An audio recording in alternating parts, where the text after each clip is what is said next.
Assalamualaikum warahmatullahi wabarakatuh. Bismillahirrahmanirrahim. Alhamdulillahirrahmanirrahim. Wassalatu wassalamu ala asrafil anbiya wal mursalin Sayyidina wa maulana wa habibina Muhammadin wa ala alihi wa sahbihi ajmain, amma ba'du. Pemirsa Sisma TV yang berbahagia, bagaimana kabarnya hari ini? Semoga Allah tetap mencurahkan kesehatan, pikiran kita tetap jernih, dan kesempatan kita untuk beribadah hanya kepada Allah Subhanahu wa Ta'ala. Saya Mas Kulatif kembali pada kesempatan kali ini dalam segmen Kalam Mutiara menemani Anda. Dan kembali lagi kita juga ditemani oleh Ustadz Bayu. Assalamualaikum Ustadz Bayu. Waalaikumsalam warahmatullahi wabarakatuh. Baik Ustadz Bayu, pada segmen Kalam Mutiara kali ini kita akan sedikit mengupas hal yang akhir hari ini cukup menjadi perdebatan juga ya. Tetapi kita akan mengambil dari sisi positifnya ini dalam perspektif Islam tentunya. Karena apapun permasalahan, apapun polemik yang ada di antara kita di muka bumi ini, tentu ada hikmah di balik itu semua, Ustaz Bayu ya. Dan kita akan membahas ini tentang nasab ini, Ustaz Bayu. Ya. Ustaz Bayu, dalam Islam sendiri apa sih pandangan Islam terhadap nasab ini? Baik. Bismillahirrahmanirrahim. Alhamdulillahirabbil alamin. Allahumma shalli wa sallim ala sayyidina Muhammadin wa ala alihi washabihi ajmain. Terima kasih Pak Maskur.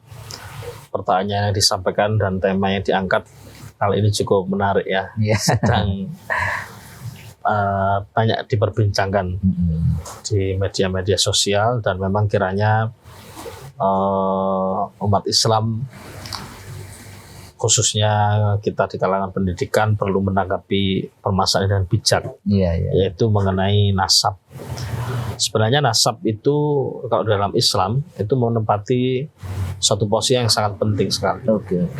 Nasab itu kan merupakan suatu hubungan pertalian darah ya antara seseorang dengan orang yang lain. Karena ada pertalian darah yang itu timbul karena perkawinan yang sah. Ya. Seperti seorang ayah dengan anak, kemudian seorang anak dengan cucu, dan seterusnya dengan kakek-kakeknya. Nah, ini menjadi penting karena Islam sangat menjaga kehormatan manusia. Dan salah satu kehormatan manusia itu adalah apabila jelas nasabnya. Maka itu kalau kita melihat ada hadis Rasulullah SAW yang mengatakan bahwa wanita itu dinikahi karena 4 hal. Salah satunya adalah karena nasabnya. Penting untuk diperhatikan. Ya, apakah nasabnya itu jelas, berasal dari orang yang baik-baik atau bagaimana. Nah, ketidakjelasan nasab justru akan menimbulkan permasalahan. Ketika orang sudah tidak lagi berdasarkan nasab, maka orang bisa saja melakukan, mohon maaf ya, seks bebas, anak lahir tanpa identitas ayah orang tua yang jelas. Ini mulai terjadi karena kita tidak memiliki perhatian terhadap nasab itu sendiri. Jadi sebenarnya nasab itu penting sekali, apalagi nanti juga akan berkaitan dengan hukum-hukum terkait kalau mau menikah dicek dulu ini termasuk mahram atau tidak. Itu kan berhubungan dengan nasab ya. Termasuk juga nanti dalam pembagian waris dan seterusnya. Artinya nasab memang diperhatikan di dalam agama Islam itu, karena memang ada banyak hukum-hukum dalam agama Islam yang berkaitan dengan nasab ada itu. Ada ya? konsekuensinya juga. Termasuk yang paling penting juga tadi, nasab itu merupakan kehormatan kita sebagai manusia, khususnya sebagai umat Islam. Tetapi di sisi lain Ustadz Bayu, kita kan memang menyadari bahwa itu penting ya. Bahwa salah satu ajaran Islam untuk menikahi seseorang pun harus dilihat nasabnya, yaitu nasabnya dari orang baik atau bukan gitu ya, untuk menjaga keturunan kita juga keturunan yang baik. Tetapi kadang ada pihak atau kelompok itu yang terlalu eksklusif terhadap nasabnya. Gimana dalam Islam? Kita membanggakan nasab sebenarnya itu baik. Apabila dengan kita mengingat, dengan kita menyebut-nyebut, dengan kita membanggakan nasab itu, kita akan timbul satu motivasi untuk meniru pendahulu-pendahulu kita, kakek moyang kita. Misalkan keturunan seorang ulama atau keturunan seorang orang alim, ilmuwan, ya, orang yang baik, orang yang ahli sedekah dan seterusnya. Kita mengingat bagaimana perilaku akhlak dari kakek kita, dari ayah kita yang baik, yang begitu luar biasa. Kemudian kita termotivasi untuk meniru itu. Kemudian kita juga menceritakan kebaikan-kebaikan yang juga untuk memotivasi orang lain, itu tentu baik. Juga sebagai salah satu rem pengingat bagi kita, kalau kita misalnya ada dorongan yang kurang baik untuk melakukan sesuatu, kita ingat bahwa keluarga kita, nasab kita, kakek kita itu adalah keluarga yang terhormat. Jangan sampai mempermalukan. Padahal hal yang semacam ini tentu ini baik. Nasab kita pandang sebagai motivasi untuk kita berlaku baik dan untuk motivasi orang lain juga, dan juga untuk mencegah kita dari melakukan hal-hal yang tercela, karena menjaga kehormatan keluarga melalui nasab itu.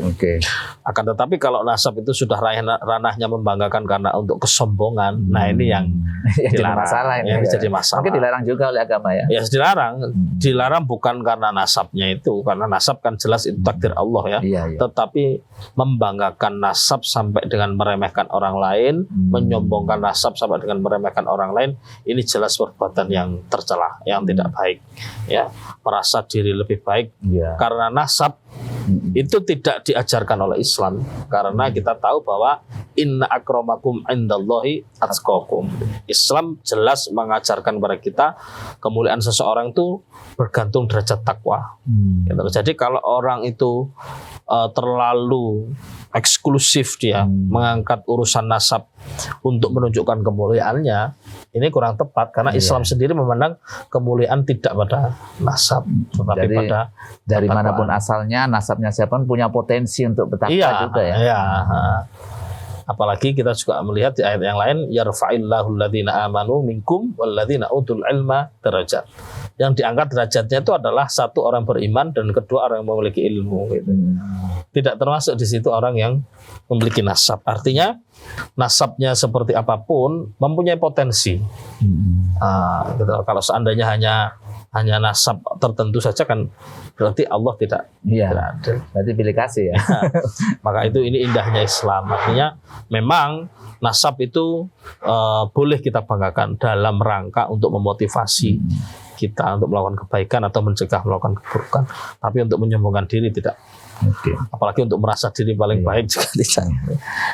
Baik Ustaz Bayu, setelah ini kita akan memasuki segmen Tanya Ustadz ini Ustaz Bayu.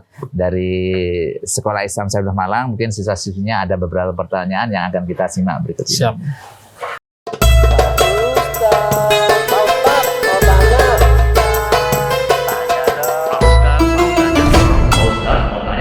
Pak Ustadz mau tanya dong.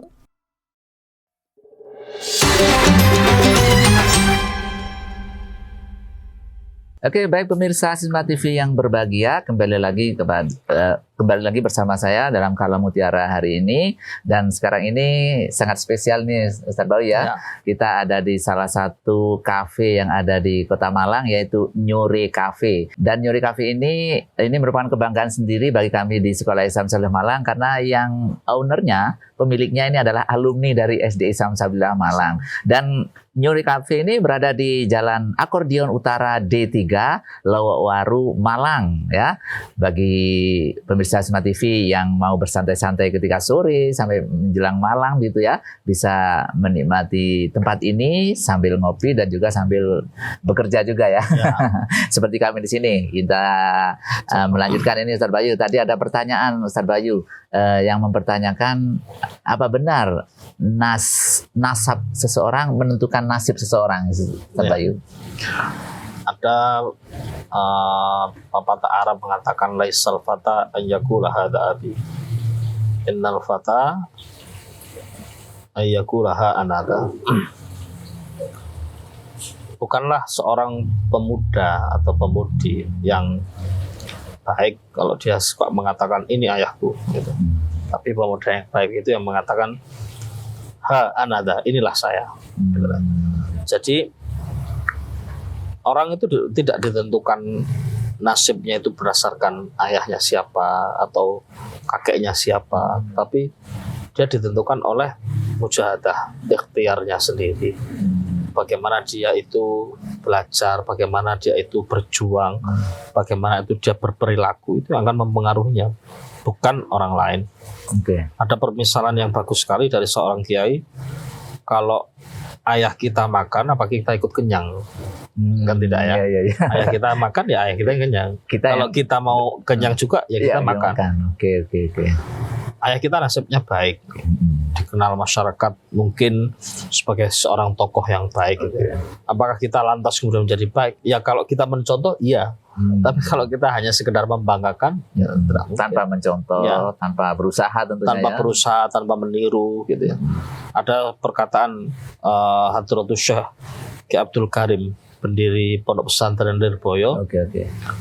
Meskipun anaknya orang alim tapi tidak mengaji, ya tidak akan jadi alim. Meskipun anaknya tukang mencari rumput atau orang ngarit kata orang Jawa, tapi kalau dia itu bersungguh-sungguh mau ngaji, ya dia bisa jadi orang alim gitu loh.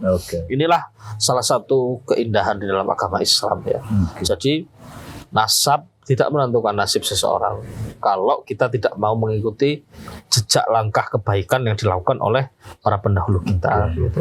Dan Allah pun juga tidak serta-merta, walaupun ada pengaruhnya, memang ada pengaruh. Diakui maupun nggak diakui, ada pengaruh memang. Tetapi itu menyumbang sekian persen dari kesuksesan. Tapi mujahadah kita, perjuangan kita itulah yang lebih besar pengaruhnya itu kepada kesuksesan atau nasib kita. Oke, berarti jelas ya itu jawabannya bahwa nasab seseorang tidak serta-merta mempengaruhi akan nasib baik atau tidak, tergantung semuanya pada usahanya diri sendiri. Nah, kemudian ini pertanyaan yang kedua, Ustaz Bayu.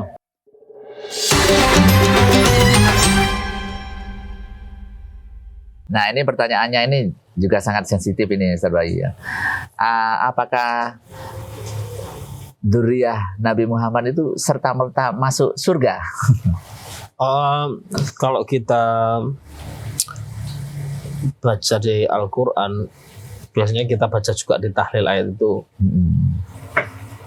Liyudhiba ankumur rizqa ahlul bait wa yutahhirakum tadhira. Allah Ta'ala memang berkehendak untuk menjaga para ahlul bait, keturunan Rasulullah, dari kejelekan. Ada yang mengatakan para mufassir dari dosa, ada yang mengatakan para mufassir dari godaan setan. Intinya Allah memang menghendaki para ahlul bait keturunan Rasulullah SAW itu terjaga dari dosa. Tetapi itu pun juga harus ditunjang dengan perilaku masing-masing ya. Artinya begini, tidak menutup kemungkinan para dzurriyyah juga melakukan kesalahan gitu. Tetapi apakah itu dibagaimanakan oleh Allah nanti, itu yang kita berlepas diri dari membahas itu ya. Karena Allah sendiri berkenan menjaga itu. Tapi kalau yang maksum, ini kan tidak ada. Umum, hanya Rasulullah yang maksum. Artinya kita berhusnudzon, ya bagus, boleh, dan harus kita berhusnudzon, tidak hanya kepada dzurriyyah, kepada siapapun kita berhusnudzon ya. Tetapi seandainya seseorang itu karena dzurriyyah kemudian dia merasa paling suci, ya itu tidak benar. Sehingga kemudian menyombongkan diri dan merendahkan orang lain, tidak benar, karena semuanya selain Nabi Muhammad berpotensi melakukan kesalahan. Ini yang perlu kita ingat. Yang maksum hanya Nabi Muhammad yang maksum terjadi. Dan itu memang sudah nas Allah. Dan kita sebagai masyarakat juga penting untuk melihat itu, bahwasanya meskipun itu katanya dzurriyyahnya si A, dzurriyyahnya si B, dzurriyyahnya orang terhormat, kalau perilakunya tidak sesuai dengan apa yang disabdakan oleh Rasulullah atau yang digunakan oleh Allah, ya kita wajib untuk tidak mengikuti itu. Jangan karena ini keturunan A, keturunan B, keturunan orang mulia, apapun yang dikatakan tanpa memperhatikan salah benar kita mengikuti. Taklid buta. Karena itu tadi yang maksum hanya Rasulullah. Semuanya berkemungkinan salah. Soal nanti akan dibagaimanakan di akhirat, kita tidak membicarakan itu. Itu bukan wilayah kita. Itu adalah Allah. Tapi kalau memang Allah berkenan menjaga, itu memang dijelaskan dalam Al-Quran. Memang Allah berkenan memberikan penjagaan khusus kepada para dzurriyyah itu. Jadi memiliki satu privilege khusus. Tapi itu tadi bukan maksum, tidak maksum. Artinya tetap berpotensi. Bahkan kalau kita membahas dunia kewalian ya, ada beberapa wali-wali dikatakan wali itu jadab ya. Jadi ditarik oleh Allah Subhanahu wa taala sehingga kadang-kadang perilakunya tidak sesuai perilakunya kurang sesuai ya. Mungkin dia kadang tidak umumnya lah. Iya, tidak seperti umumnya memakai pakaian yang sampai mohon maaf kadang terlihat auratnya dan seterusnya. Itu pun ulama mengatakan jangan diikuti karena itu wilayahnya pribadi. Walaupun kita tahu beliau itu dzurriyyah, bahkan walaupun kita sadar bahwa dia ini kita yakini sebagai waliullah, kita husnudzon ya, tapi untuk mengikuti nanti dulu gitu. Dalam bahasa anak-anak santri bukan makomnya gitu. Ya, bukan wilayah. Bukan wilayahnya ya. Gitu. Tapi tetap harus berhusnudzon. Nah, berhusnudzon bahkan tidak hanya kepada dzurriyyah, kepada siapapun. Apalagi memang kita yakini beliau merupakan punya nasab yang mulia. Kita husnudzon. Tapi soal taat atau tidak nanti dulu gitu ya. Itu bukan sesuatu yang lantas otomatis gitu kita meroti. Sekarang kita harus mengikuti, harus kita lihat dulu. Oke, baik pemirsa Sisma TV yang berbahagia, jangan kemana-mana karena Kalam Mutiara setelah ini akan kembali lagi.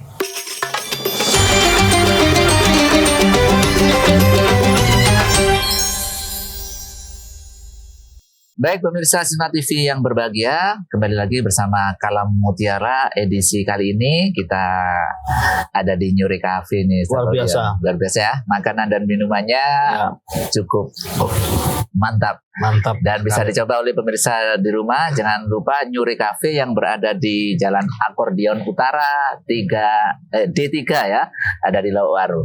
Baik Ustadz Bayu, kalau kita tadi sudah membicarakan bagaimana Islam memandang nasab dan kita harus bagaimana menyikapi nasab ini terhadap fenomena yang sedang berkembang saat ini, baiknya kita harus bersikap bagaimana ini? Seseorang yang mempunyai nasab yang mulia, bagi saya yang pertama beliau harus satu menjaga amanah Allah dengan cara berperilaku yang baik, memiliki adab yang baik kepada orang lain yang mungkin nasabnya tidak seperti beliau. Seperti yang saya sampaikan di awal tadi, nasab yang baik harus bisa menjadi motivasi untuk melakukan kebaikan dan motivasi juga untuk mencegah daripada melakukan hal-hal yang bisa merendahkan kehormatan dia dan keluarganya itu. Kemudian jangan sampai sombong, kemudian juga tetap menghargai orang lain dan menghormati orang lain, itu malah akan menambah nilai dari kemuliaan nasabnya itu. Nah, bagi kita yang tidak memiliki nasab atau nasabnya dari orang biasa-biasa saja, kita harus husnudzon kepada semuanya. Apalagi kepada orang yang sudah jelas atau kita husnudzoni, kita yakini beliau ada garis keturunan orang yang mulia seperti nasab dari dzurriyyah Rasulullah SAW. Kita harus ihtiram, harus menghormat kepada beliau semata-mata karena Allah Subhanahu wa taala dan karena Rasulullah SAW. Soal bagaimana perilakunya itu udah urusan pribadi masing-masing ya. Dan kita penghormatan itu tidak berarti kita juga harus mengikuti semuanya. Kalau memang ada hal-hal yang memang tidak sesuai gitu. Tapi jangan sampai tidak cocokan itu membuat kita kehilangan kehormatan atau kehilangan sikap menghormati orang lain. Apalagi pada para dzurriyyah. Akan tetapi juga itu tadi penting diperhatikan. Kalau memang perilakunya kurang sesuai ya kita berlepas diri, tidak mengikuti itu. Semuanya, tidak hanya keturunan Rasulullah, keturunannya para kiai pun, keturunannya orang-orang soleh dan mulia, kita husnudzon kepada semuanya. Cuma ya itu tadi, apakah perilakunya harus kita ikut tidak? Itu tergantung apakah sesuai dengan ajaran Islam atau tidak. Nanti di Al-Quran sudah dijelaskan, nanti di hari kiamat itu yauma la yanfa'u malun wala banun illa man atallaha biqalbin salim. Anak-anak itu tidak akan ada manfaatnya. Orang tua kita juga tidak akan ada manfaatnya melindungi kita. Illa man atallaha biqalbin salim, kecuali mereka yang menghadap Allah dengan membawa qalbun salim, hati yang selamat dari kedengkian, hati yang selamat dari sikap takabur dan ujub. Maka hendaknya kita membersihkan diri kita dari sifat-sifat seperti itu, dari penyakit-penyakit hati, karena itu yang sudah jelas akan menyelamatkan kita nanti di akhirat gitu. Jangan sampai justru kemuliaan nasab membuat kita tertipu, akhirnya kita menganggap diri baik dan merendahkan orang lain. Saya pikir begitu yang perlu kita perhatikan. Baik, terima kasih Ustaz Bayu dan pemirsa Smart TV yang berbahagia. Demikian tadi tentang nasab dan nasib ini Ustaz Bayu ya. Terhadap fenomena yang sedang berkembang saat ini. Sekali lagi kita harus selalu kedepankan sikap husnudzon kepada siapapun juga, karena itulah yang dicontohkan oleh baginda Rasul Muhammad SAW, dan selalu diingat bahwa yang mulia nanti di hadapan Allah itu adalah kadar ketakwaannya, siapapun nasabnya, itu kadar ketakwaannya yang paling mulia di sisi Allah Subhanahu Wa Taala. Mudah-mudahan kita semuanya termasuk hamba Allah dan Rasul Muhammad SAW tetap menjadi idola kita, dan beliau nanti yang akan kita minta syafaatnya di hari kiamat. Saya Mas Kulati beserta seluruh kerabat kerja mengucapkan terima kasih atas perhatian Anda. Tetap jaga kesehatan, selalu berusaha untuk mendekatkan diri kepada Allah dan Rasul Muhammad SAW, sehingga insya Allah kita akan selamat di dunia dan di akhirat. Wallahul muwaffiq ila aqwamit thoriq. Assalamualaikum warahmatullahi wabarakatuh. Waalaikumsalam warahmatullahi wabarakatuh.